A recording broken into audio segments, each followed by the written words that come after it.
y a todos y bienvenidos a esta 10ª sesión de la Cátedra Social de la Fundación La Caixa, que hoy lleva por título La Europa Social, Avances y Desafíos. Agradecemos su presencia y la de todas las personas que están conectadas por streaming. Muchísimas gracias a todos y a todas por compartir una vez más este espacio. Esta tarde contamos con la participación de dos expertos que nos ayudarán a comprender cómo, desde el nivel europeo, se han activado mecanismos para abordar los principales retos sociales de España. Antes de presentar a nuestros ponentes, quisiera contextualizar la labor de la Fundación La Caixa en este ámbito. En 2015 fuimos designados por parte del Ministerio de Trabajo y Economía Social organismo intermedio de Fondo Social Europeo. En este rol hemos participado activamente en la implementación de programas que buscan mejorar la inclusión social, el empleo y la igualdad de oportunidades en España. Desde entonces estamos comprometidos a colaborar con el Fondo Social Europeo en el desarrollo de proyectos que impulsen la cohesión social. El sentido de nuestra colaboración promueve la generación de nuevos proyectos de índole social que apoyen a las personas más vulnerables, aprovechando las sinergias con el conocimiento de Fundación La Caixa en programas propios destinados a la inserción sociolaboral y a la lucha contra la pobreza infantil, como son Incorpora y Caixa Proinfancia. Y también esta colaboración nos facilita el trabajo conjunto con la Administración pública. Esto nos permite sumar iniciativas que contribuyen a dar respuesta a nuestra misión, que es la de construir una sociedad más justa, generando oportunidades a las personas que más lo necesitan.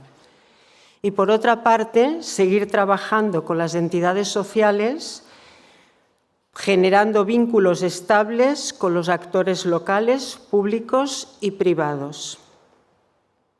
Fruto de esta colaboración, podemos decir que los resultados obtenidos entre 2017 y 2023 fueron, en la convocatoria de inserción laboral, casi 40.000 personas formadas y se produjeron más de 31.000 inserciones laborales de personas con dificultades. Asimismo, en el programa de empleo juvenil se generaron casi 5.000 contratos laborales. En este marco, actualmente, Fundación La Caixa estamos desarrollando 67 proyectos dirigidos a infancia en situación de vulnerabilidad en 33 provincias y 80 proyectos de inclusión laboral en 35 provincias. Y en estos momentos se está llevando a cabo la selección de entidades para una nueva convocatoria de inclusión laboral destinada a jóvenes. En definitiva, estas iniciativas significan un paso más para seguir construyendo una sociedad mejor y más igualitaria. Y ahora sí, paso a presentarles a nuestros ponentes para el día de hoy. Ellos son María Iglesia y Ángel María García Frontelo. María Iglesia representa a la Comisión Europea. Es la jefa de la unidad responsable del Fondo Social Europeo en la Dirección General de Empleo de la Comisión Europea. Entre sus responsabilidades se encuentra el seguimiento de la implementación de fondos europeos en España. Durante los 15 últimos años, María ha dirigido como jefa de unidad en diferentes direcciones generales en las áreas de inclusión social, salud e innovación y seguridad alimentaria. Ángel García es el director de la Unidad Administradora de Fondo Social Europeo en España, con rango de subdirector general, dependiente de la Secretaría de Estado de Empleo y Economía Social. Ha desarrollado la mayor parte de su carrera profesional en la UAPSE, en esta Unidad Administradora de Fondo Social, donde ha desempeñado diversos puestos en las áreas de programación, gestión, relaciones financieras y certificación. Tanto María Iglesia como Ángel García son dos interlocutores privilegiados para entender los mecanismos que, activados desde nivel europeo, están contribuyendo a dar respuesta en España a los principales retos sociales que se enfrenta nuestra sociedad. Muchas gracias por aceptar nuestra invitación. Y nos acompañará en el coloquio el señor José Luis García Delgado, titular de la Cátedra Social y de la Cátedra de Economía de Fundación La Caixa, iniciada en 2005. El profesor García Delgado es catedrático de Economía Aplicada, exrector de la Universidad Internacional Menéndez Pelayo y además es académico numerario de la Real Academia de Ciencias Morales y Políticas. Ya para terminar, agradecerles que una vez más nos acompañen en esta sesión y les dejo con los ponentes, que seguro que les resultará de gran interés escuchar. Muchas gracias y cuando queráis, adelante.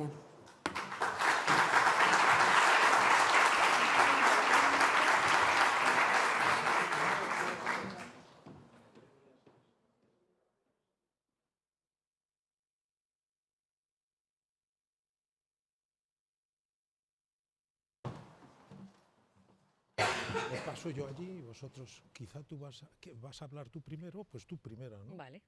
Vete al centro si quieres, y salgo yo. ¿Quieres ponerte al centro? No, me pongo yo aquí para... Así tengo yo. Bueno, muy buenas tardes. Muchas gracias por su asistencia, por el seguimiento que muchos de ustedes repetidamente, habitualmente hacen de nuestra programación. De verdad que muchas gracias, y particularmente en una tarde que es un poco desapacible y que invita a quedarse quizá cómodamente en casa, pues esto mucho más motivo, con más motivo el agradecimiento. Empiezo por el final. Monse ha dicho al referirse a mí que ha dado algunos títulos. Quiero decirles que sobre todo soy un admirador, y lo digo muy sinceramente, ¿no? A mi edad puedo decir las cosas sin pensar en segundas derivadas. Un admirador de la obra social que hace la Fundación La Caixa, ¿no? Esta gran fundación, los programas que desarrolla, yo los estoy conociendo, a pesar de ser titular de la cátedra desde hace muchos años, casi ya 20, la parte, digamos, la obra propiamente social de la Fundación, los programas sociales, los estoy conociendo precisamente a tenor de estas convocatorias de la cátedra social de la Fundación, y puedo decirles realmente que es admirable la labor que llevan. Bueno, rápidamente, para no quitar tiempo a nuestros ponentes, únicamente añadir, bueno, Monse ha hecho ya la presentación propiamente de ellos. Dos notas, una a propósito del tema. Yo creo que tema siempre importante, siempre interesante, quizá ahora especialmente oportuno, porque estamos comenzando una nueva legislatura de la Unión Europea, del Parlamento Europeo, la 10ª precisamente, la 10ª legislatura, ¿no? Y estamos en antesala de preparar los presupuestos para otro septenato, ¿no? Empezarán, me parece, en el 27, pero hay que empezar, el primer borrador estará el año 25. Y ahí, claro, se juega mucho los fondos, digamos, los recursos que se destinen a las políticas sociales. En ese sentido, plantearse y hablar y debatir sobre el Fondo Social Europeo me parece que tiene un sentido de oportunidad especialmente importante, ¿no? Ahora que repetidamente se habla de que en esta tesitura, en estos tiempos, en estos días de la Unión Europea, que parece que están cuestionados sus pilares fundamentales, sus bases fundamentales, fundacionales, paz, un proyecto de paz, un proyecto de libertad, de democracia, un proyecto de prosperidad compartida, que eso es la cohesión social. Prosperidad compartida. Bueno, esa es la primera nota, y la segunda, los ponentes. Se ha dicho ya muy bien quiénes son nuestros interlocutores, interlocutores privilegiados, nos ha dicho Monse, es verdad, antes más coloquialmente decía los mejores, es verdad, y les digo por qué, yo también lo pienso eso, porque llevan muchos años digamos, en el entramado de la administración, de la alta administración de Bruselas, de la Comunidad Económica Europea, y de la administración, de la alta administración española, llevan muchos años, María en Bruselas, Ángel en Madrid, llevan muchos años, cada uno de ellos, que se cuentan por quinquenios, se cuentan por decenios. Yo les decía antes también coloquialmente, en las tripas de este proceso, ¿no? Quiero decir que por sus manos pasan expedientes, solicitudes, demandas, programas, asignación de fondos concretos, de cantidades concretas en función de peticiones y demás, ¿no? Entonces, creo que tienen lo que ellos nos van a decir y las valoraciones que ellos hagan, claro, es una perspectiva estupenda. No es la perspectiva que se puede tener desde la altísima dirección, etcétera, o desde la consejería correspondiente, sino, digamos, en lo que son los pisos intermedios decisionales, ¿no? Con decisiones que se toman con el conocimiento muy concreto de cada uno de los casos, ¿no? Y bueno, por eso también por mi parte, de verdad, muchas gracias por vuestra disponibilidad, por la disponibilidad de María Iglesia y de Ángel García Frontela. Y bueno, no únicamente eso, que llevan muchos años, lo que les quiero decir, dedicando su talento, su competencia profesional, su tiempo a una causa que bien merece tiempo, talento y competencia, ¿no? La causa del Fondo Social y de la atención, digamos, a aquellos colectivos más vulnerables, más desfavorecidos de nuestra sociedad, para hacer eso que les decía al principio. Ojalá que la prosperidad, si es verdadera, tiene que ser prosperidad de todos. Que la prosperidad compartida es cohesión social, y yo creo que de eso nos vais a hablar, ¿no?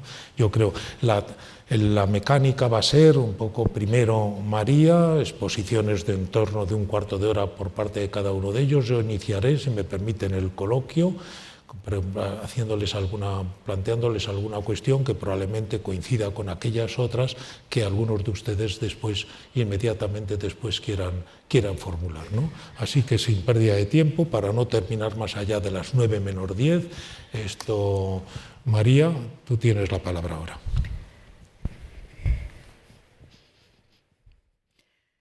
No, hombre, por favor. Bueno, pues muchísimas gracias. Muchísimas gracias por tus palabras, José Luis.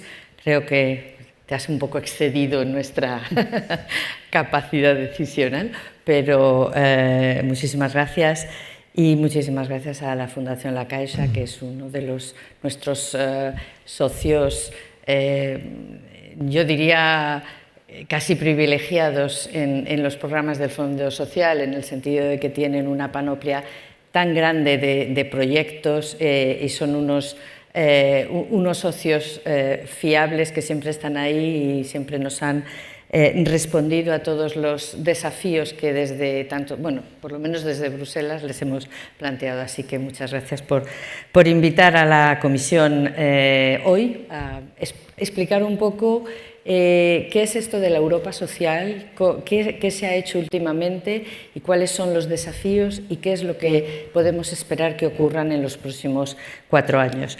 Pero antes de nada, como siempre se dice que una imagen vale más que 1000 palabras, voy a pasar unas pequeñas imágenes.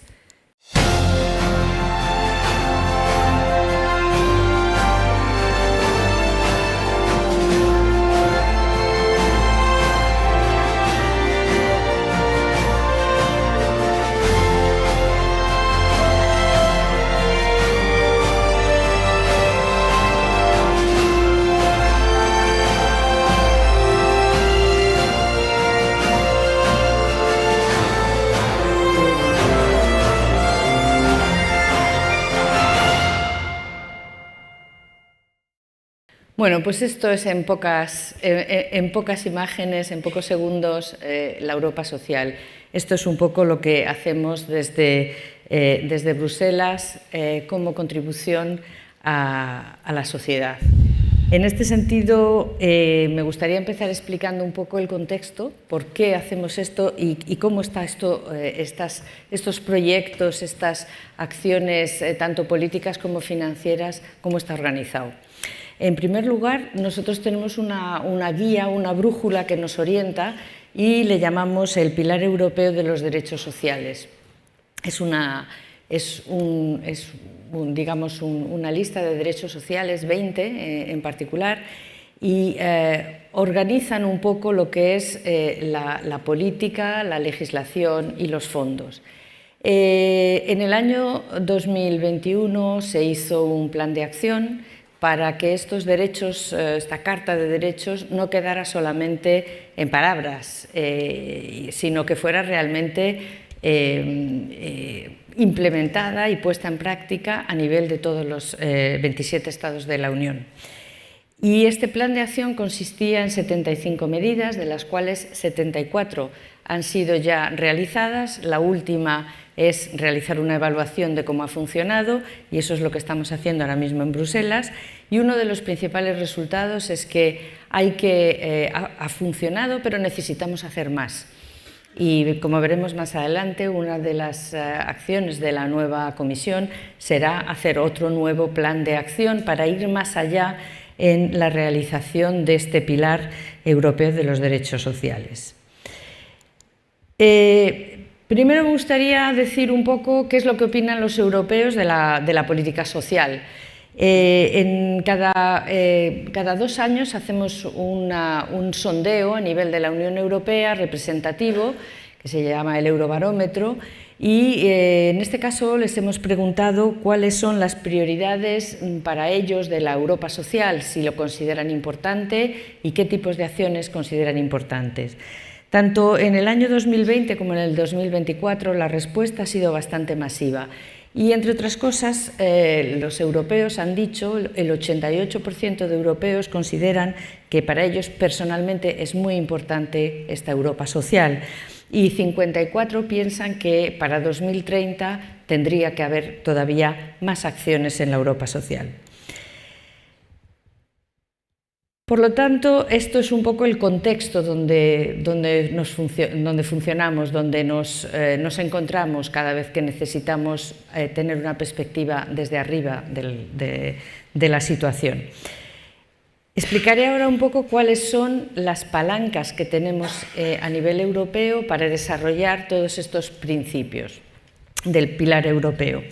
Por una parte, las políticas que son inspiradas en estos derechos sociales, y estas políticas, además, para que sean más eficaces, este plan de acción, marcamos unos objetivos, 3 grandes objetivos fundamentales que explicaré luego. Pero para realizar estos objetivos tenemos que desplegar un uso importante de fondos. Uno de ellos es el Fondo Social Europeo, que Ángel nos va a explicar con mucho conocimiento de causa más adelante. Hay otro que se llama el Mecanismo de Recuperación y Resiliencia, que me imagino que todos ustedes han oído hablar. Y además tenemos fondos adicionales. Acabamos de adoptar un nuevo Fondo Social para el Clima, donde ponemos en conjunto acciones sociales y acciones para la prevención del cambio climático, entre otras la vivienda, el transporte, etc. Y todo esto tiene además un contexto de legislación, porque como bien saben, la Comisión Europea lo que hace también es legislar, y estas iniciativas legislativas, sean reglamentos o directivas, tienen que ser puestas en aplicación a nivel de los Estados miembros. Pues bien, a nivel de legislación tenemos unas iniciativas, unas directivas y reglamentos que regulan las condiciones, por ejemplo, laborales, la libre circulación de los trabajadores, el futuro del trabajo, el teletrabajo, el derecho a la desconexión, además la seguridad y la salud en el trabajo, o la promoción de la inclusión y la desigualdad, contra la desigualdad. Y además de esto tenemos la aplicación de infracciones y sanciones cuando los Estados no aplican correctamente la legislación europea. Esto es un poco el contexto en el que nos movemos. Y, como digo, el plan de acción para los derechos sociales, he mencionado antes que hemos fijado 3 grandes objetivos para el 2030, objetivos que todos y cada uno de los Estados miembros tienen que aplicar, tienen que conseguir. Cada uno de los estados, puesto que tienen diferentes situaciones, les hemos dado un margen para que ellos mismos definan en un contexto, en un rango porcentual, para que definan cuál es su propio objetivo nacional. Pero a nivel europeo, como digo, habrá tres grandes áreas: el área del empleo, el área de formación y capacitación de las competencias y la integración social. En estas tres áreas hemos previsto que el 78% de la población entre 20 y 64 años tiene que tener empleo en el año 2030.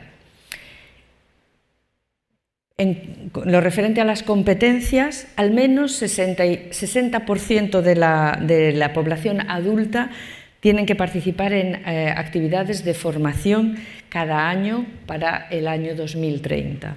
Y al menos 15 millones de personas deberían de salir de la pobreza, en riesgo de pobreza, deberían de abandonar este riesgo, y en particular 5 millones de niños a nivel de la Unión Europea deberían de estar fuera del riesgo de pobreza.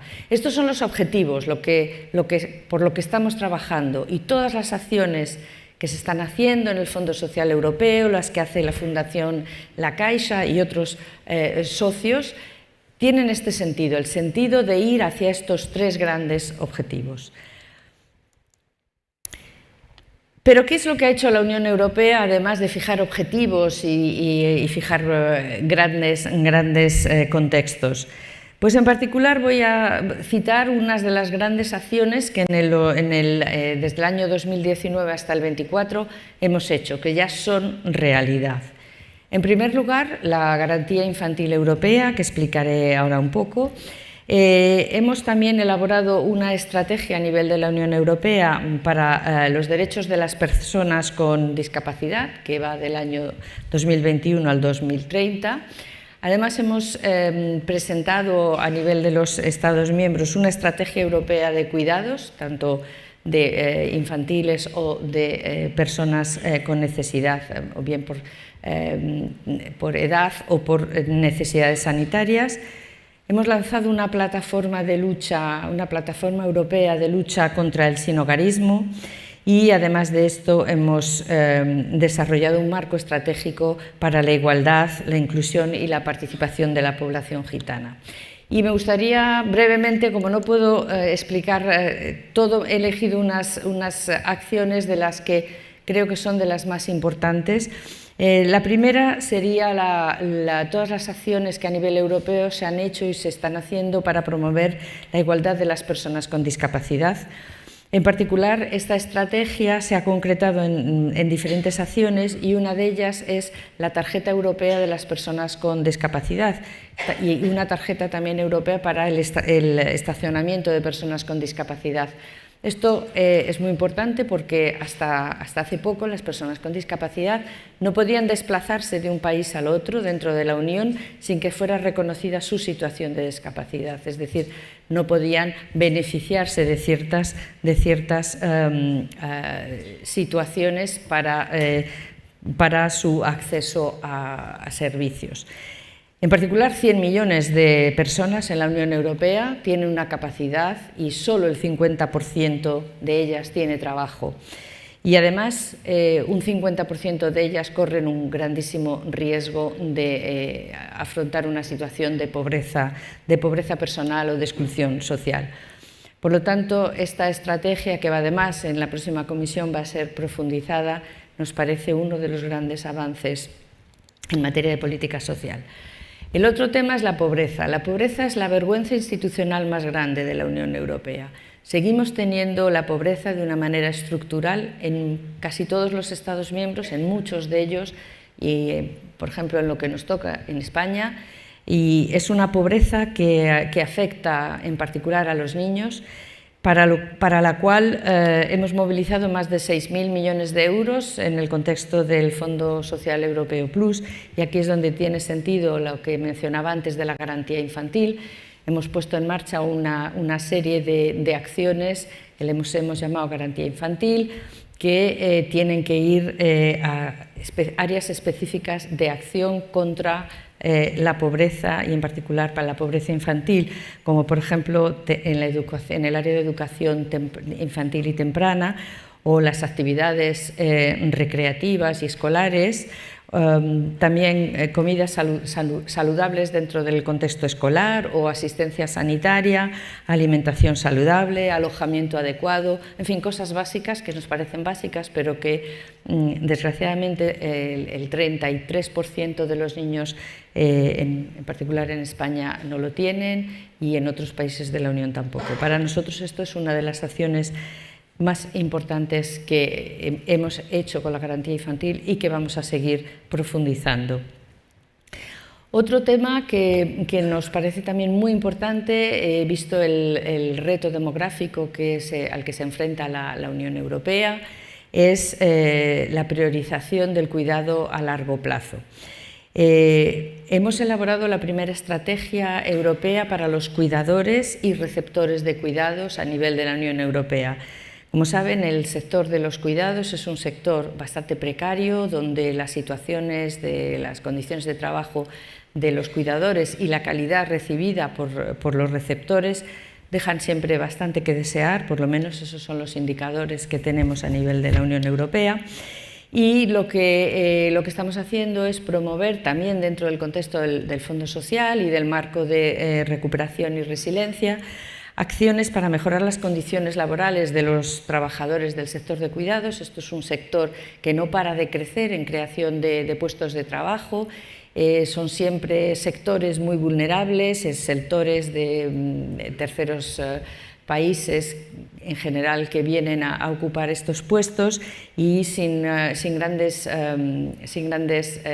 cualificaciones. Entonces, ahí queremos que todas estas personas que se han incorporado y más que se van a incorporar a este mercado de trabajo no solamente tengan condiciones de trabajo adecuadas, sino que además tengan una formación necesaria para llevar a cabo estos cuidados. Y como digo, pues los fondos de la Unión van a completar y están completando las acciones que se realizan a nivel nacional, regional y local. Esto es un tema que va a adquirir en los próximos años una gran importancia. Y he mencionado antes el sinhogarismo. Casi 1 millón de personas en Europa duermen en la calle o en albergues. Esto es algo que desde la Unión Europea nos parece bastante importante para uno de los temas que no tendría por qué ser tan complicado resolver. Además, 1 de cada 3 es un niño, y he hablado de la pobreza infantil. Estos niños que no tienen vivienda están definitivamente abocados a la pobreza, ¿no? A este círculo intergeneracional de pobreza. Si no tienes una vivienda es muy difícil no estar en riesgo de pobreza. Y otras de las acciones que estamos promoviendo, y lo irán a menudo en los próximos 4 años, es el acceso a la vivienda. En España hay un gran problema, pero no somos únicos. En todos los países de Europa hay problemas de vivienda, de acceso a la vivienda y otros problemas en este ámbito. Y una de las razones por la cual este Fondo Social para el Clima del que hablábamos es importante para combatir lo que llamamos nosotros la pobreza energética, ¿no? Gente que tiene casa, que a lo mejor tiene trabajo, pero que viven en los niveles de pobreza trabajando, que no tienen, están en esta pobreza energética que no les permite vivir adecuadamente en una casa en condiciones de una mínima salubridad.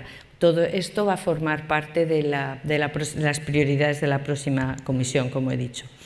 Y efectivamente tenemos una nueva comisión con la misma presidenta. Habrán leído en la prensa lo difícil que ha sido conseguir un número suficiente de mujeres, lo complicado que ha sido la negociación para al final armar este diagrama que vemos aquí con 6 vicepresidencias.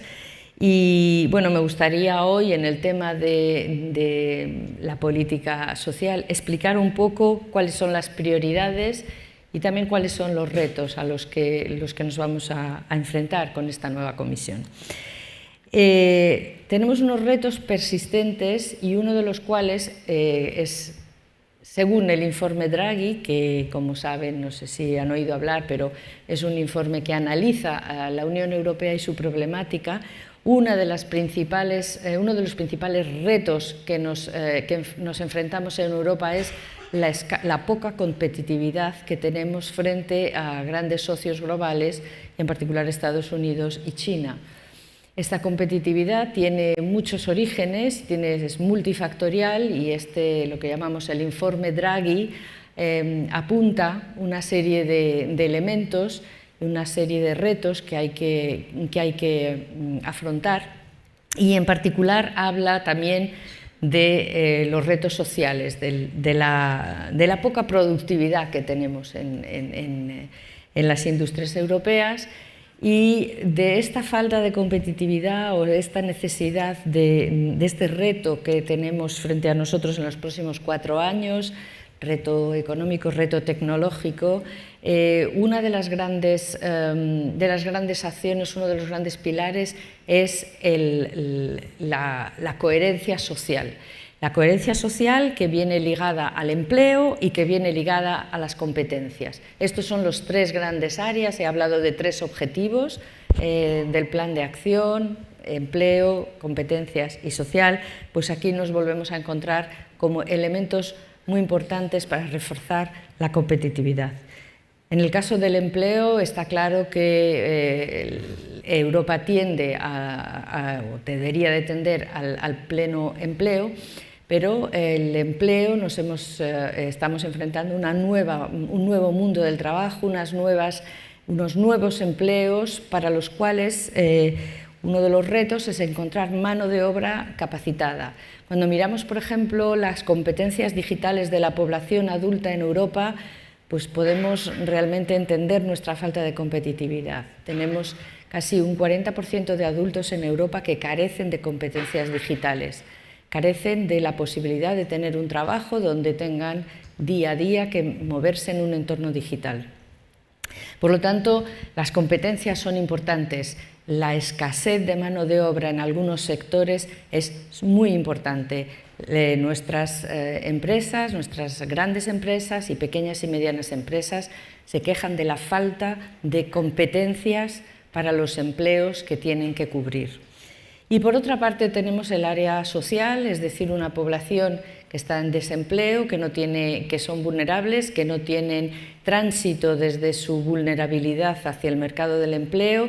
Es una población que no genera riqueza, que no genera competitividad. Entonces, esto es un gran reto, mucho más complicado de lo que yo estoy explicando aquí, pero quería que vieran un poco cómo nosotros en Bruselas relacionamos estas 3 áreas, grandes áreas, con la falta de competitividad y que siguen siendo para nosotros un reto persistente. La nueva comisión, entonces, ¿qué va a hacer con todos estos retos? Bueno, pues la presidenta ya en su carta de prioridades, en su lista de prioridades que presentó al Parlamento Europeo, ha hablado de impulsar un nuevo plan de acción para el pilar europeo de derechos sociales, ya lo he mencionado antes, un nuevo pacto para el diálogo social. El diálogo social es algo que está en nuestro contexto, es una marca Europa muy importante. El diálogo social garantiza la paz social, garantiza que nuestras empresas y nuestros trabajadores cumplan día a día y creen riqueza. Y este nuevo pacto por el diálogo social va a buscar mucho más allá, va a buscar que también exista un pacto social a nivel europeo, que todas las acciones que se tomen a nivel europeo, todas las medidas, estén consensuadas a nivel del diálogo social. También desde el punto de vista más social, la Comisión se ha comprometido a reforzar la garantía infantil, esta que he explicado al principio, con más acciones y probablemente sí, más fondos. Porque además habrá una estrategia de lucha europea contra la pobreza Y es especialmente importante en esta nueva comisión los jóvenes y su salud mental, que es uno de los temas que se han abordado recientemente a nivel de Europa. Asimismo, reforzar la igualdad de género. Vamos a desarrollar una hoja de ruta para la igualdad y los derechos de las mujeres, y además, entre otras cosas, habrá el tema de la vivienda, además de una estrategia, un plan europeo para una vivienda asequible, pues se nombrará también, bueno, ya se ha nombrado un comisario que va a ser específicamente el que garantice que este plan de acción para una vivienda asequible se lleve a buen puerto. Y bueno, pues yo creo que luego en el debate podríamos explicar, si alguien está interesado, más los temas. Estos son un poco un boceto de lo que Europa ha hecho, lo que tiene que hacer todavía y lo que vamos a hacer. Muchas gracias. Muy bien.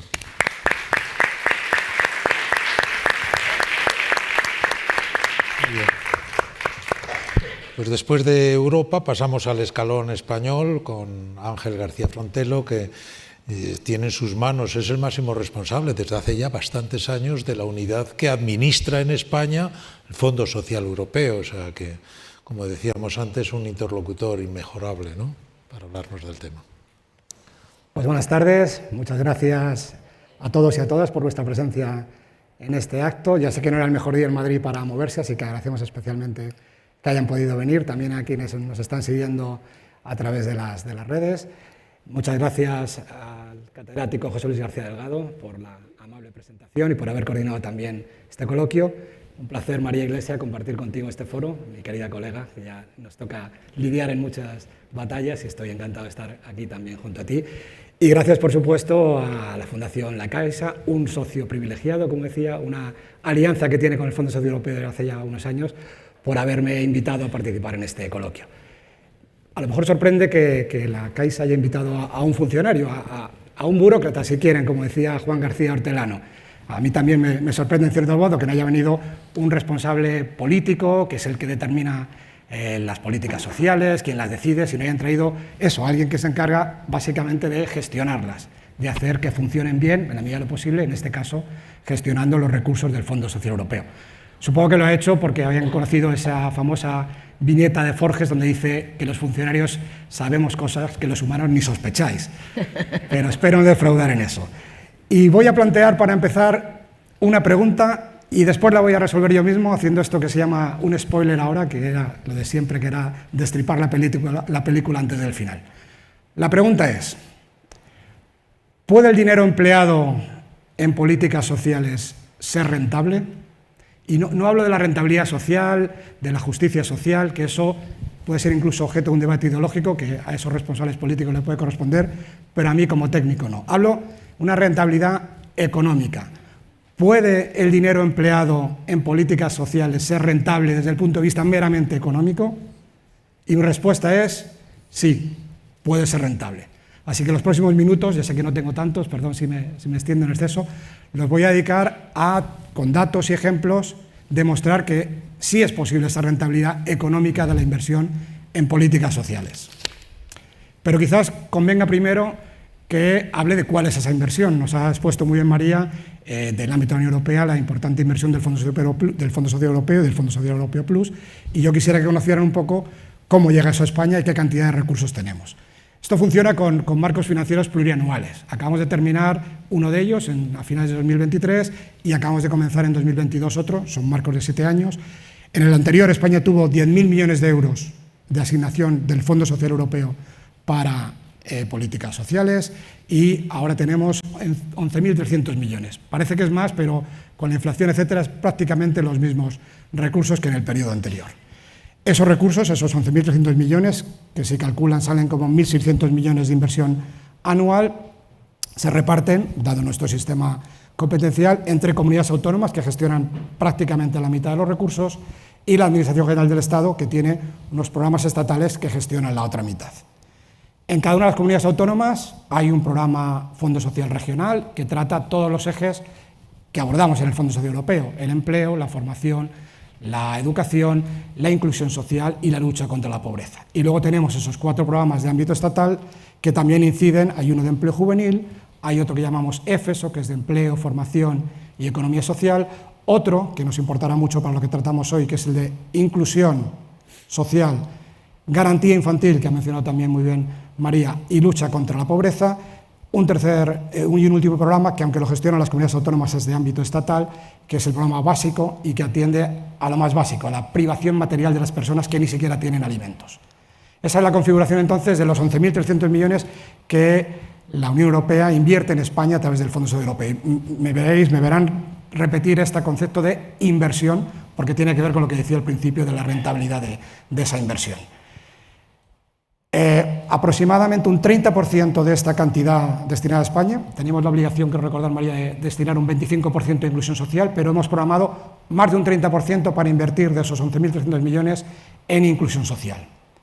Y es importante que esa inversión sea rentable, dé resultados, tenga un impacto que llegue al conjunto de la ciudadanía, porque es una inversión para la que hacen un esfuerzo los contribuyentes de la Unión Europea, incluidos, por supuesto, los españoles. Quiero centrarme, para demostrar esa rentabilidad económica del Fondo Social Europeo, en una actuación concreta, de mucho calado, pero yo creo que importa mucho, y a la audiencia que está aquí yo creo que también, que es las actuaciones del tercer sector, de las entidades del tercer sector, en alianza con el Fondo Social Europeo, para promover la inserción sociolaboral de las personas en situación de pobreza o en riesgo de exclusión, y que normalmente se hacen a través de itinerarios integrados de inserción sociolaboral. Son itinerarios que, como seguramente sabrán, pues consta de varias fases, a veces son modulares, son flexibles, pero siempre tienen una característica que es que están individualizados, que están hechos al perfil de cada persona para que puedan dar los resultados, y siempre también con una componente de igualdad de oportunidades entre hombres y mujeres, con esa perspectiva de igualdad entre unos y otros. Pues bien, esa actuación de los itinerarios integrados de inserción con entidades del tercer sector, que promovimos en el periodo anterior, ha sido objeto de una evaluación de impacto que ha valorado precisamente eso, qué rentabilidad económica, creo que lo llaman, probablemente el catedrático que es de economía aplicada sabe mucho más que yo, el return on investment, el ROI, la rentabilidad de la inversión de esos itinerarios de inclusión sociolaboral en los que se emplearon 490 millones de euros del Fondo Social Europeo.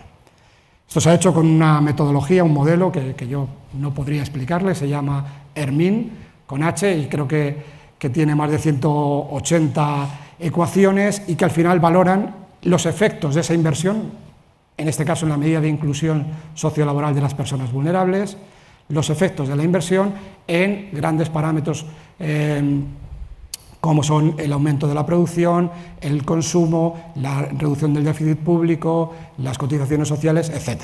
Pues bien, con ese modelo Henning aplicado a esa medida que hemos financiado con las entidades del tercer sector, resulta que por cada euro invertido por el Fondo Social Europeo, la rentabilidad económica, estoy hablando siempre de rentabilidad económica, es de 1,4 euros.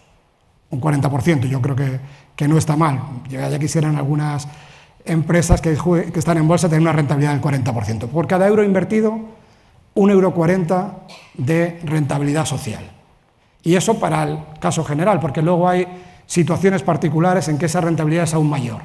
Por ejemplo, las personas que han estado privadas de libertad, reclusos y reclusas, y que logran una inserción sociolaboral adecuada. Ahí se ha calculado que puede ser incluso del 60% la rentabilidad de ese dinero invertido en cualificar y en conseguir una oportunidad de empleo a esas personas que acaban de salir de prisión. Y lo mismo, y el otro día, María, recordarás que vimos el ejemplo, las personas que sufren una enfermedad mental grave y que logran, después de un itinerario apropiado, hecho también por entidades del tercer sector, una inserción o una reinserción, porque muchas de ellas habían salido del mercado de trabajo, en un trabajo digno y de calidad. Ahí incluso se calcula que puede ser superior al 60% la rentabilidad. Entonces, creo que tenemos datos, es un ejemplo de lo que hemos hecho con esas entidades del tercer sector, y hemos confiado tanto en estos datos que en el nuevo periodo de programación la inversión ha pasado de 490 millones anteriormente a 833 millones, solamente con esas entidades del tercer sector, sin contar lo que hacen otras entidades que son socias nuestras de alianza, como es la Fundación La Caixa, que hace también una labor magnífica para conseguir esa rentabilidad económica de la inversión. Y pongámosle cara, si les parece, a estos números, porque, claro, aquí al final se trata de invertir en las personas. Imaginen y yo no lo imagino porque la he conocido y lo he visto, imaginen a una joven gitana que abandona la escuela antes de acabar la secundaria, que tiene ya menores a su cargo y que a través de una entidad del tercer sector que hace una labor de sensibilización primero, de acompañamiento después, que logra que entre en su itinerario, que le da una orientación, una formación, sigue con ese acompañamiento, una formación en habilidades básicas. Después, adaptado a las necesidades, al perfil de esa joven, le ofrece una formación más específica, en este caso concreto fue algo que no sé muy bien cómo se hace, pero es programación Java, un curso además largo, costoso, de mucha inversión en horas, y esa joven gitana, después de haber pasado por todo este itinerario, consigue un empleo en una de las Big Four, ya sabrán lo que son las Big Four, estas 4 grandes consultoras. Imagínense lo que es eso, la rentabilidad de la inversión que se ha hecho en esa joven gitana. Otro ejemplo también, que lo vimos hace poco, una mujer, más de 45 años, con discapacidad, una discapacidad agravada también por las secuelas de una violencia machista que había sufrido, logra, entrando en el itinerario de una entidad del tercer sector, acceder a un empleo en este caso creo que era sé que era de asistente social, y logra salir de este círculo que le había llevado a la pobreza y a la desilusión. De nuevo, una rentabilidad que es, por lo menos de momento socialmente, y ahora diré por qué también económicamente, rentable. O el caso de un migrante, que me contaba otro día otra entidad del tercer sector, que llevaban mucho tiempo en desempleo, un parado que llaman ahora de larga duración, y que gracias a un itinerario de esta entidad del tercer sector consigue, porque lo que le interesaba realmente, y por eso están adaptados a sus perfiles, a sus necesidades y a sus deseos también, consigue un emprendimiento y crear su propia empresa, una empresa de apoyo a la logística. Son ejemplos, nada más, hay como estos muchos, de cómo esa inversión va teniendo un resultado positivo en la inserción de las personas. ¿Y cuál es la rentabilidad económica de esa inversión? Pues imagínense esos 3 casos, pero multiplicado por muchos otros que participan en esos programas. Primero, el aumento del consumo familiar que supone la llegada de un nuevo ingreso a esa familia. Por otro, el aumento también de la producción general, que implica que esas personas estén trabajando y produciendo. La reducción de los costes de las prestaciones sociales no contributivas. El aumento de la recaudación por seguros sociales y el aumento de recaudación por impuestos directos e indirectos que estas personas han empezado a hacer. El aumento de la competitividad de las empresas que han incorporado este talento, que como decía María, están deseando las empresas también tener un personal cualificado y que han encontrado a esas personas que tienen la cualificación que necesitaban, y esto en su conjunto, como digo, ha sido medido e implica que cada euro de inversión, de momento, yo creo que esto tiene un potencial de crecer, tiene 1,4 euros de rendimiento económico. ¿Me enrolla mucho ya? Bien, estamos muy bien. Vale, pues, un par de minutos, si quieres. Muy bien. Pues 2 minutos más solamente para concluir.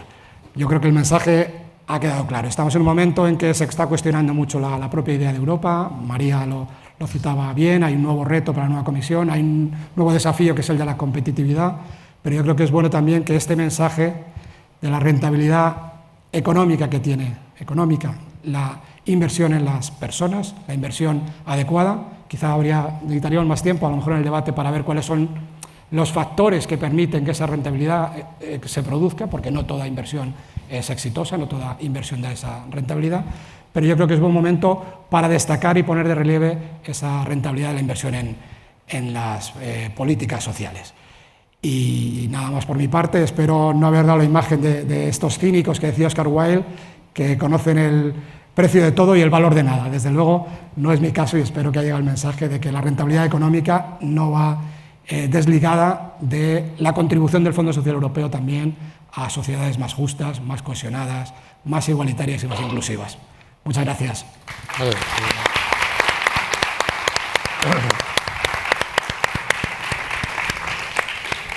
Muchas gracias, Ángel, y también por la concisión. Les decía, empiezo yo formulándoles a cada uno de ellos una pregunta para también muy concisamente las respuestas y dejarles a ustedes margen de tiempo para sus intervenciones. Quizá empiezo por María, que ha contemplado el tema desde la perspectiva europea y ha citado, claro, el informe Draghi, presentado hace un poquito más de un mes, el 9 de septiembre me parece, ¿no? Y Draghi, pues como ella nos ha recordado, hace mucho hincapié en competitividad, productividad, competitividad para asegurar, garantizar que el estado del bienestar, en definitiva, el objetivo es este estado del bienestar del que nos beneficia tanto a tantos europeos, pueda tener continuidad. ¿Qué relación hay entre competitividad y políticas sociales, ¿no? Política social. De alguna forma, yo creo que Ángel, claro, al hablar de la rentabilidad económica, política social, por ahí, para esa es una línea que apunte, ¿no? Bueno, me gustaría que reflexionaras un poco en voz alta ante todos nosotros para enseñarnos un poco. ¿Hay incompatibilidad entre competitividad y política social? Si se pone el acento en uno, ¿va en desdoro del otro? ¿Va en reducción del otro o no? ¿Son perfectamente compatibles? ¿Son condición una del otro, etcétera, ¿no? Bueno, pues yo diría que tenemos que pensar en la política social, no solamente en la política de inclusión de los sectores más vulnerables. La política social abarca desde el mundo del trabajo al mundo de las competencias, como he comentado antes, ¿no? Por lo menos desde el análisis que hacemos en Bruselas. Por lo tanto, tener situaciones de desempleo juvenil, como nos ocurre en España, 4 de cada 10 jóvenes están desempleados. Bueno, pues esto para mí es una relación clarísima de la política social con la competitividad. ¿Por qué ocurre esta situación? Independientemente de otros análisis más microeconómicos, está claro que una tasa tan importante como tenemos en España de abandono escolar, no solo en España, en la Unión Europea, hay un déficit, un problema en la transición del mundo de la educación al mundo del trabajo, está claro. Estamos ahora apostando por la formación profesional, es decir, vamos a atajar el problema del abandono escolar, poniendo más énfasis en la formación profesional. El mundo del trabajo ha cambiado, se necesitan a lo mejor especialistas en más tareas concretas y menos en grandes especialidades universitarias. Entonces, pues la política social también es eso, es en invertir, en formar mano de obra que necesita el mercado. Ya los empresarios dicen: yo no quiero contratar a un ingeniero para hacer simplemente una tarea digital, porque puedo formar a alguien en 2 años y esto es lo que necesito. Nos encontramos, por ejemplo, en España una situación de polarización, es decir, tenemos el índice más alto de Europa de jóvenes sobrecualificados. Tienen másters, doctorados, 2 o 3 títulos. Y por otro lado tenemos población juvenil que abandona la escuela o que no tiene la mínima formación necesaria. Sin embargo, en el medio, en el rango medio de la mano de obra, pues hay un déficit clarísimo. Entonces, ahí hay una relación bastante clara entre lo social y la competitividad. Y luego ya si hablamos del mundo de los adultos, que tienen unas formaciones bastante pobres o inadecuadas para adaptarse a los nuevos puestos de trabajo, bueno, pues esto es otro de los factores agravantes. Entonces, para concluir, yo diría una relación clarísima, directa, inversión, porque para nosotros no es gasto tampoco, es una inversión en política social, mundo del empleo, formación, capacitación, inclusión. Tiene que acompañar evidentemente otras medidas, pero producirá claramente beneficios en nuestra competitividad, en nuestra productividad. Muy bien, muchas gracias. Y Ángel, también lo comentábamos antes, hombre, lo hemos preparado este coloquio ante ustedes. Yo creo que nos interesará a todos mucho que nos adelante algo, bueno, una pincelada de opciones que tienen y dificultades que pueden encontrar las entidades de la sociedad civil para acceder a acciones, para participar en acciones del Fondo Social Europeo y encontrar la financiación correspondiente, ¿no? Es difícil, ¿no? Bueno, eso sería toda una sesión, ¿no? Bueno, en primer lugar, si me permites un comentario a que está diciendo muy relevante María Iglesia. Yo he expuesto un caso muy concreto, que es la inversión en inclusión social en el Fondo Social Europeo, pero realmente el Fondo Social Europeo, desde sus orígenes, ha sido un fondo de empleo, sobre todo. Claro. Ahora es verdad que tiene un cariz Claro. más implicado, pero efectivamente esa inversión en la mejora de la empleabilidad, en la formación profesional de educación, sigue siendo la seña característica del Fondo Social Europeo. Y quería acotarlo también. En cuanto a lo que preguntas, esto que he expuesto, para conseguir esa rentabilidad económica y ese impacto positivo de la inversión en entidades del tercer sector, requiere que estas tengan unas características. Entonces, a lo mejor puedo enfocar tu pregunta más en qué condiciones deben tener las entidades del tercer sector para poder ofrecer lo que el Fondo Europeo le está pidiendo, porque esto es, yo te pido para que tú me puedas también ofrecer algo. Claro, se necesitan proyectos que sean integrados, amplios, con un coste elevado, con una cofinanciación suficiente, y eso no está al alcance de todas las entidades del tercer sector, sobre todo que hay muchas que son pequeñas y que no tienen esa capacidad, esa estructura, porque también necesitamos entidades que sean profesionales, que tengan ya una experiencia. La gestión del fondo es endiablada, es muy compleja, entonces tienen que tener una estructura suficiente para poder afrontar las graves, bueno, lo sabe muy bien la Fundación La Caixa, la dificultad que conlleva la gestión. Estructura, profesionalidad y capacidad financiera, porque desde que tú haces la inversión, que tienen que adelantar las propias entidades del tercer sector, hasta que recibes el reembolso, hay un periodo largo en el que tienes que tener una capacidad financiera suficiente. Teniendo esa estructura y, claro, un alcance territorial que permita que tenga verdadero impacto, no estamos, por supuesto, desdeñando las pequeñas actuaciones, pero para que esta inversión realmente tenga esa rentabilidad es necesario que tenga una capacidad de impacto amplia, que abarque gran parte del territorio, entonces entidades con una gran implantación territorial. Y a partir de ahí, un buen diagnóstico, por supuesto, unos buenos objetivos, un rigor claro en la gestión, y lo que hemos intentado facilitar a esas entidades del tercer sector, que son entidades de gran alcance y potencia, es que tengan un periodo de financiación amplio para que las medidas puedan irse implementando a largo plazo. Esta convocatoria son para 7 años. Yo creo que no sé si hay alguna otra convocatoria de la Administración Pública que permita una ejecución durante 7 años. Eso permite consolidar proyectos, ganar especialización, etc. ¿Qué ocurre? Que esto tiene un hándicap también, y me imagino que habrá aquí algún representante de entidades que lo verá.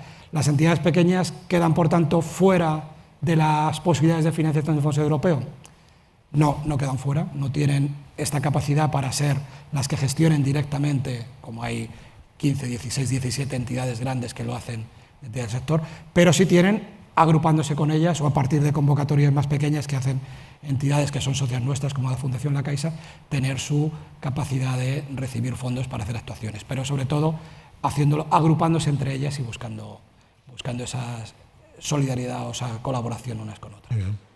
Pues nada, muchas gracias, Ale. Ahora es el turno de ustedes. A ver quiénes de ustedes quieren empezar a...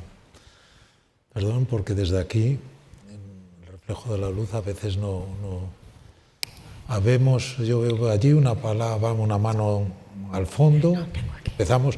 Les pido, por favor, primero que utilicen micrófono y que sean lo más concretos posibles en la cuestión o la pregunta que quieran plantear para darnos tiempo a los demás. Por favor. Buenas tardes. Sí, yo quería preguntar cómo compatibilizar... No oímos. Yo tengo. Gracias. Sí, buenas tardes. Sí, una preguntita respecto al tema de las vacantes laborales. Como sabéis, en Europa se necesitan más de 3 millones de vacantes. ¿Cómo compatibilizar esas vacantes y esas necesidades con la inclusión sociolaboral, pero también con la atracción de nuevo talento, ¿no? Y quería preguntar, en Europa parece ser que hay un programa en este sentido que se llama Talent Pool. Quería ver si podía comentar algo. Gracias. Bueno, yo creo que como es muy concreta, quizá María.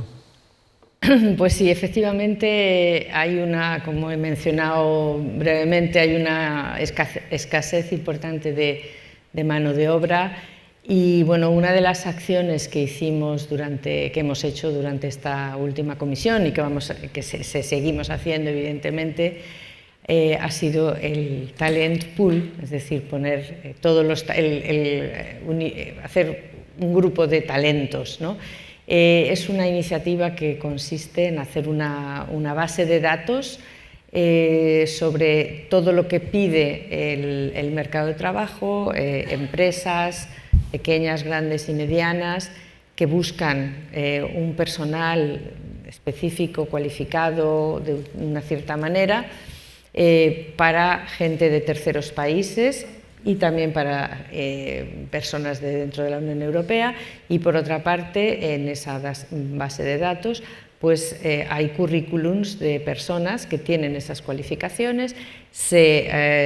No se hace esta distinción entre mano de obra de la Unión Europea y mano de obra de terceros países, evidentemente siempre respetando los marcos jurídicos, y esta iniciativa pues pone en contacto la demanda con la oferta y le llamamos Talent Pool. Ha tenido bastante éxito, y con la idea de ayudar un poco, de dinamizar un poco desde Bruselas esta escasez de mano de obra, estos 3 millones de puestos de trabajo que están buscando personal.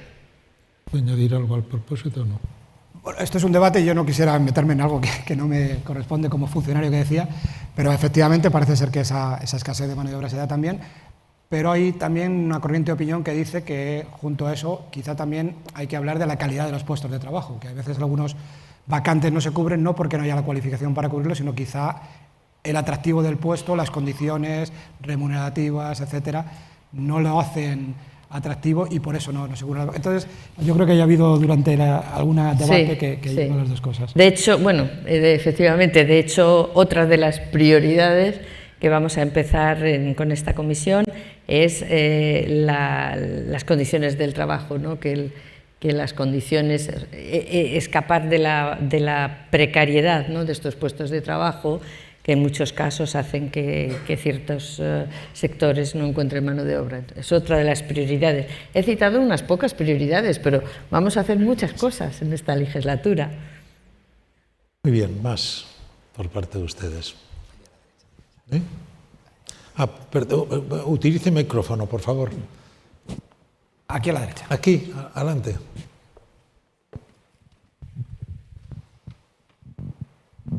Gracias. Hola, buenas tardes. Buenas tardes. Con respecto a la calidad del mercado de trabajo que ha señalado como una prioridad para este próximo periodo, y uniéndolo con un sector que es evidente que tiene una demanda de mano de obra, que es el sector de los cuidados.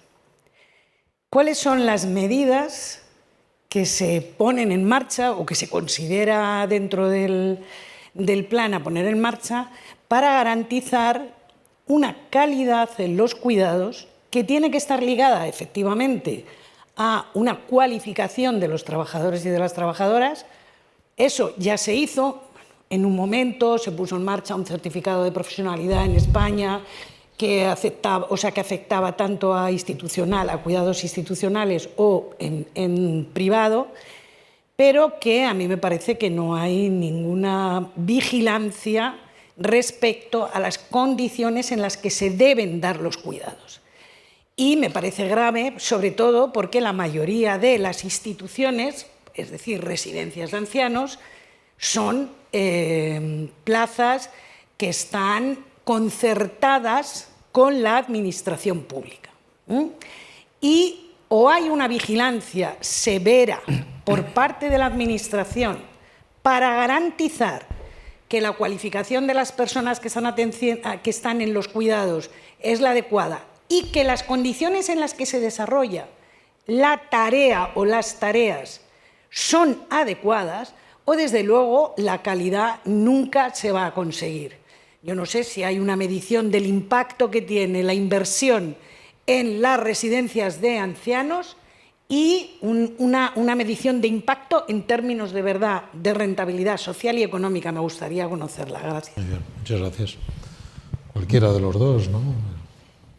Bueno, yo puedo un poco hablar de esta estrategia de cuidados de larga duración a nivel europeo. Luego, cómo se declina a nivel nacional, regional y local en la Administración española, ahí yo no me quiero meter porque no es competencia de Bruselas.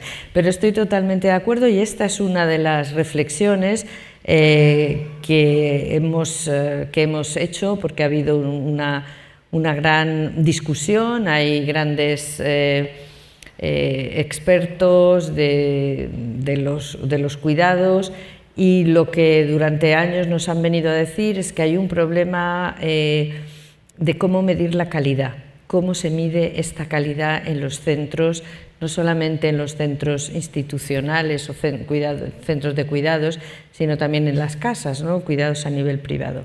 Entonces, ¿cómo se mide esto? ¿Qué es lo que se considera calidad?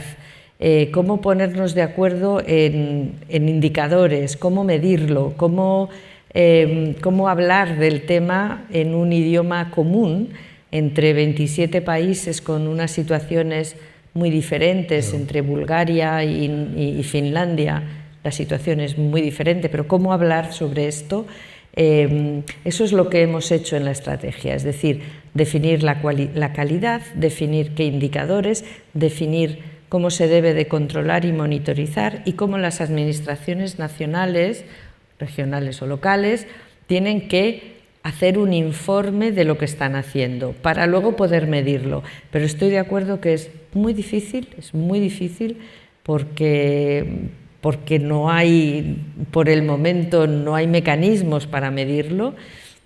Es muy difícil ponerlo en práctica, y esto es lo que hemos intentado. Es una primera iniciativa, esta estrategia ha sido una novedad, es la primera vez que se hace algo a nivel europeo, y la idea es seguir trabajando en ello, seguir involucrando a las administraciones públicas y a los entes privados, llegar a ponernos de acuerdo en qué tipo de formación, por ejemplo, tienen que tener los cuidadores,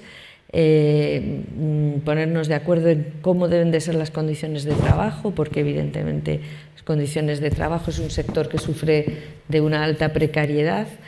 Bueno, todo esto es la discusión, es lo que estamos haciendo. Por lo tanto, de momento no puedo dar una respuesta clara y contundente. Es un desafío, es un sector complicado, es un sector de crecimiento, es un sector donde efectivamente la precariedad es tal que la mano de obra muchas veces nacional pues no acude, y es un sector con muchas dificultades que yo creo que oiremos hablar en los próximos años, por lo menos en Bruselas. Tema, efectivamente, yo creo un tema crucial, difícil, ¿no? Pero al mismo tiempo muy difícil. Lo ha hecho muy bien, yo creo, usted en sacarlo, ¿no? Además, crucial por dada la composición demográfica de nuestras sociedades, de algunas de las sociedades, o sobre todo de algunas de las sociedades de la Unión Europea, del conjunto, pero en particular de algunas, empezando por España, ¿no? Posición por edades, la estructura demográfica, ¿no? Más cosas seguro que...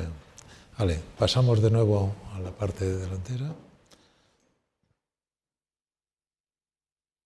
También, si son ustedes concisos, nos vamos dando más tiempo unos a otros. Buenas noches y felicidades por sus palabras.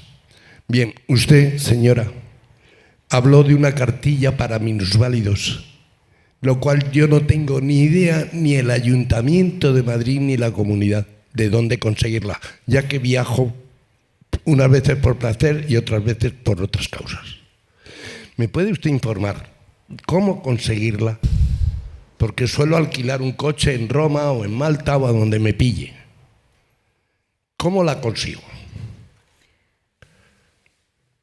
no sé a quién le corresponde. Bueno, yo no sé efectivamente cómo funciona aquí, quizá Tengo una idea.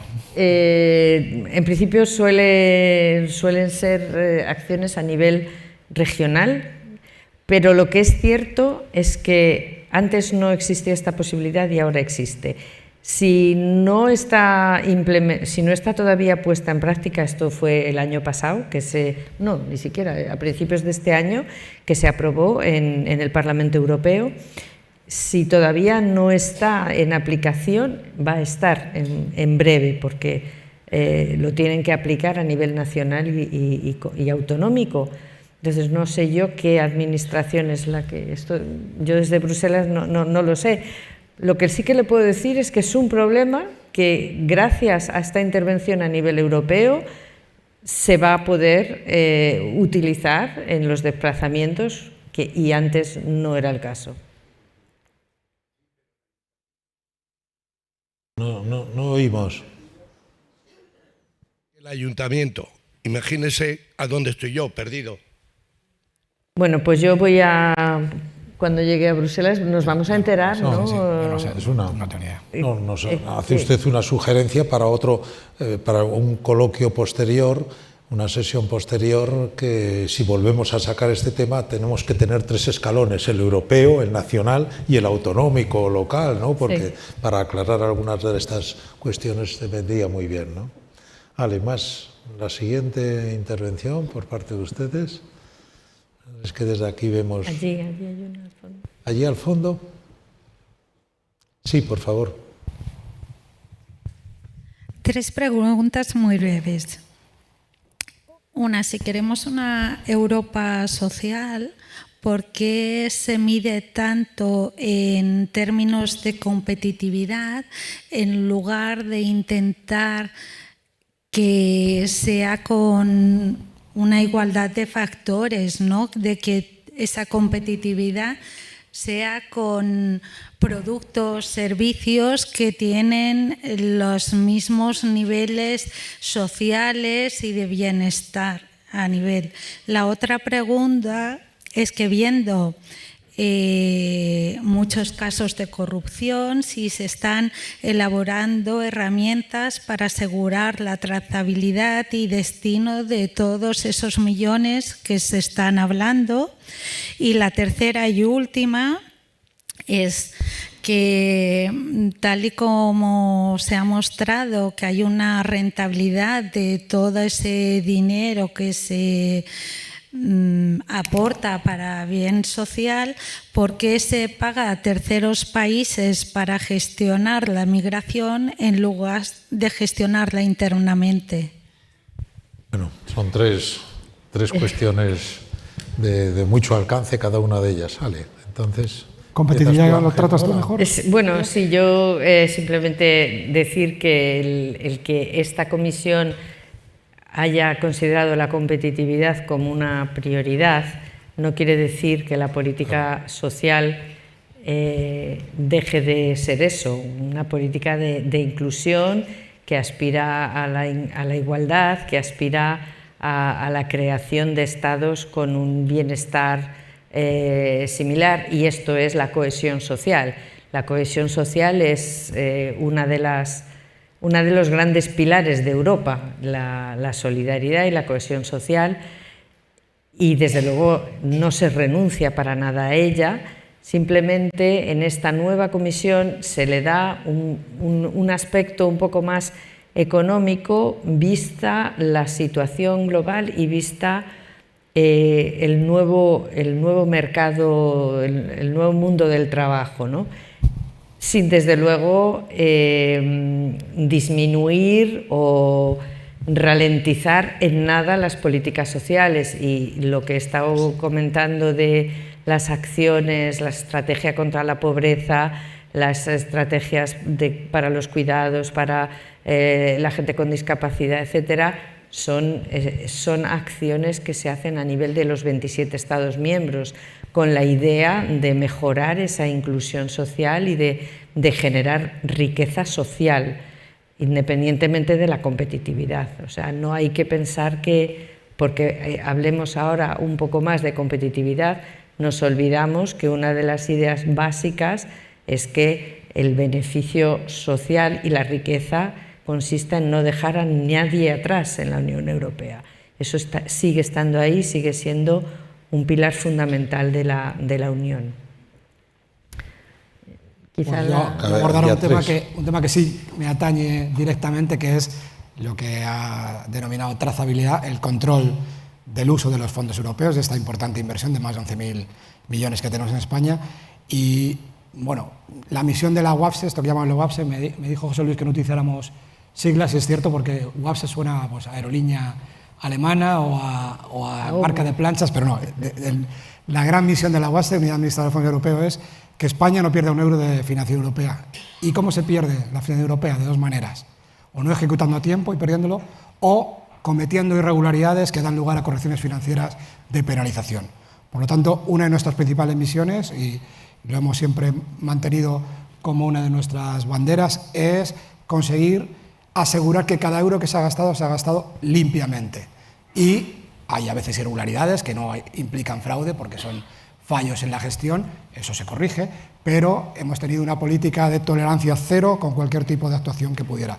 Y en este periodo que acaba de terminar en diciembre de 2023, España, y se me ha olvidado, no sé lo que a veces se dice por ahí, de que no se han ejecutado, pero España va a ejecutar el 100% de los fondos y no ha habido, más allá de cuestiones que se han detectado a tiempo y se han corregido, se han prevenido, no ha habido, gracias a las unidades de control diversas, ninguna irregularidad que haya supuesto una pérdida de fondos. Lo conoce muy bien la Fundación La Caixa porque es realmente intermedio nuestro. Cada gasto del Fondo Social Europeo pasa por, primero, un control de la entidad que lo ha promovido, posteriormente un control de la autoridad de gestión que está en la UAPSE, de la autoridad de certificación que está en la UAPSE. Una vez que se ha hecho eso, viene la auditoría de la Comisión Europea a revisar ese gasto. Y una vez que ha acabado todo eso, entra el Tribunal de Cuentas de la Unión Europea. O sea que hay unos mecanismos de control muy exhaustivos, yo diría que a veces casi excesivos. Yo entiendo que es dinero e inversión pública y que hay que asegurar, y además para el fin que es, que se gasta debidamente, pero en ese aspecto yo creo que sí hemos tenido un rendimiento ejemplar. También porque hemos promovido modelos que desligan un poco el coste real de la actuación de lo que se va a reembolsar. Hemos ido a modelos de simplificación en que se paga por resultados. Entonces, cuando tú pagas por el resultado de una actuación, tanto el número de personas formadas, tanto el número de alumnos de formación profesional que acaban, ya da igual que el gasto haya sido más o menos si has conseguido ese resultado, y gracias a esos modelos de simplificación que no vinculan con el coste real hemos logrado también descender las tasas de error financiero que ha habido. Entonces sí que ha sido para nosotros una máxima y una prioridad controlar cualquier tipo de irregularidad. Muy bien, nos quedan todavía un par de minutos. Habíamos dicho terminar a -10 como máximo. ¿Alguna otra cuestión? A la pregunta sobre migración. ¿Perdón? La pregunta sobre migración, que por qué pagamos. Es verdad, que había 3. Sí, yo aquí simplemente quería un poco explicar, porque a veces no se entiende bien, ¿no? La política migratoria tiene una parte que es comunitaria y otra parte que es nacional. Recientemente se ha llegado a un acuerdo muy difícil entre los Estados miembros y nosotros como comisión teníamos otra propuesta muy diferente de cómo gestionar el problema migratorio, y desgraciadamente pues nuestra propuesta como comisión no fue aprobada por los Estados miembros. Como saben, en Bruselas la Comisión hace una propuesta y luego los 27 jefes de Estado deciden lo que quieren hacer.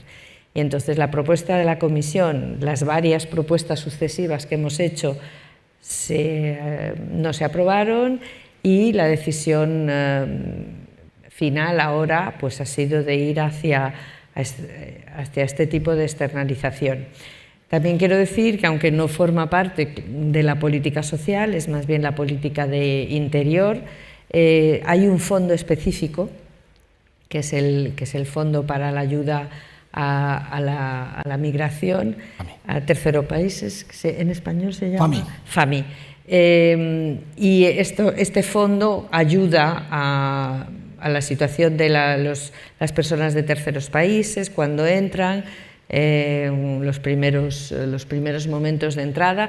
Luego ya, una vez que están dentro y entran a formar parte del marco jurídico, el Fondo Social los acoge y les da los beneficios del Fondo Social también para ellos en educación, integración, etcétera. O sea que también hay un dinero que se destina a esta problemática.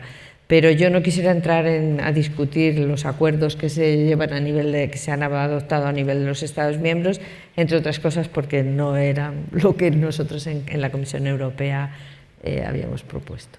Muy bien, pues nada, cumplimos nuestra palabra de terminar cuando habíamos previsto y muchas gracias, como les decía al principio, por su asistencia, pero ahora también por su atención y su participación. Muchísimas gracias. Gracias.